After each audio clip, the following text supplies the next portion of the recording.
आपल्या देव्हाऱ्यामध्ये कुठले 5 देव असावे?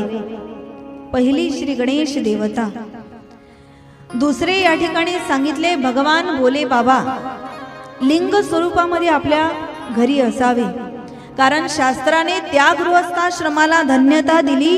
आतिथ्यम शिवपूजनम प्रतिदिनम मिष्ठान्न पानम गृहे साधो संगमुपासते हि सततम धन्यो गृहस्थाश्रमम। ज्या घरामध्ये रोज भगवान शंकराची पूजा होते ना, तो गृहस्थाश्रम धन्य आहे महाराज।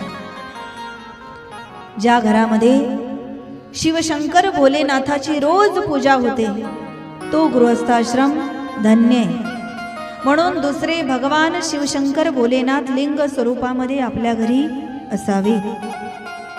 देव्हाऱ्यामधली दुसरी देवता भगवान शंकर। तिसरी देवता सांगितलेली आहे भगवान विष्णू। तुम्ही म्हणाल भगवान विष्णूची मूर्ती तर सर्वांच्या घरी नसते, भगवान विष्णूचं स्वरूप आहे दुसरं भगवान गोपाल कृष्ण, ते प्रत्येकाच्या घरी असतात।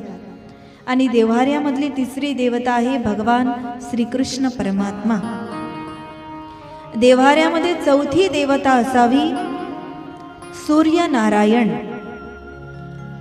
सूर्याला तर आपल्या घरी नाही आणता येत, पण प्रतिमा मिळते विकत, तुम्हाला माहिती असेल, बऱ्याच लोकांच्या घरी असतात।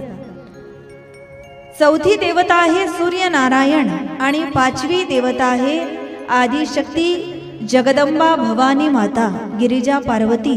ती लक्ष्मी स्वरूपामध्ये असू द्या, सरस्वती असू द्या, अन्नपूर्णा असू द्या, कुठल्याही स्वरूपामध्ये का असेना, पण आपल्या घरी जगदंबेची त्या ठिकाणी उपासना आपल्या घरी असावी।